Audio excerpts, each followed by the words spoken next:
जय मसीह। आज 15 अक्टोबर 2019 तदनुसार 28 असोज 2076 मङ्गलबार। आज हामी माथिल्लो कोठाबाट हेर्नेछौँ। आजको शीर्षक छ उम्कने बाटो। आज हामी परमेश्वरको वचन 1 कोरिन्थी 10को 8देखि 13सम्म पाठ गर्नेछौँ। हामी व्यभिचारमा फस्नु हुँदैन, जसरी तिनीहरूमध्ये कतिजना फसे र एकै दिनमा 23,000 मरेका थिए।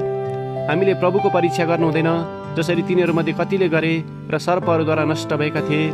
हामीले गनगन गर्नु हुँदैन, जसरी तिनीहरूमध्ये कतिले गरेर विनाशकबाट नष्ट भएका थिए। यी कुराहरू तिनीहरूलाई उदाहरणको रूपमा भएथे र हाम्रै शिक्षाको निम्ति लेखिएका हुन्, जसमाथि युग युगको अन्त्य आइसकेको छ। यसकारण जसले खडा छु भनी सोचेको छ त्यो होसियार रहोस्, नत्र त त्यो लड्नेछ। मानिसलाई पर्ने परीक्षा बाहेक तिमीहरू अरू परीक्षामा परेका छैनौ, तर परमेश्वर विश्वासयोग्य हुनुहुन्छ, जसले तिमीहरूलाई तिमीहरूका शक्तिदेखि बाहिरका परीक्षामा पर्न दिनुहुने छैन, तर तिमीहरूले सहन सकौ भनेर परीक्षाको साथसाथै उम्कने बाटो पनि दिनुहुन्छ। यसरी तिमीहरू त्यसलाई खप्न सक्नेछौ। आमेन। लेखक आफ्नो अनुभवलाई यसरी वर्णन गर्नुहुन्छ।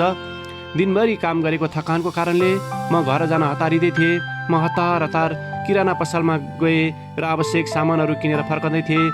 तब घर पुग्ने बेलामा मलाई याद भयो कि पसलेले मलाई बढी पैसा फिर्ता दिएको रहेछ। त्यसपछि मेरो मनमा अनेक विचारहरू आउन थाले। आखिर कसैलाई थाहा त छैन। त्यसपछि अर्को विचार पनि आयो, यो पक्कै मेरो निम्ति एउटा परीक्षा हुनुपर्दछ। अन्तिमको यो विचारले मलाई निकै गम्भीर बनायो, किनकि यस्ता घटना आजकै दिनमा यो दोस्रो पल्ट थियो।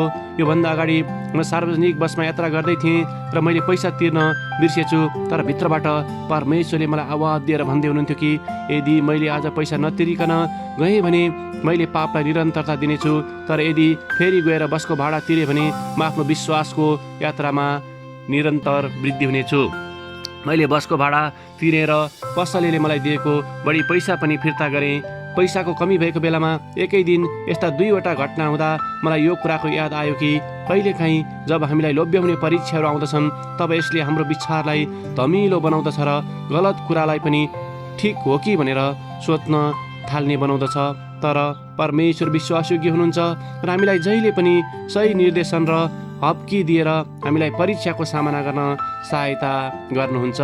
आमेन।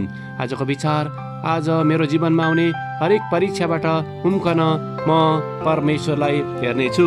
प्रार्थना। शक्तिशाली परमेश्वर, हाम्रो जीवनको परीक्षाबाट हामीलाई उम्कन सहायता गर्नुभएको लागि धन्यवाद, येशूको नाउँमा। आमेन। आजको लेखक हिमवाई चिजारुरा, जिम्बाब्वे। प्रार्थनाको विषय, परीक्षाको बेलामा परमेश्वरको आवाज सुन्नको निम्ति।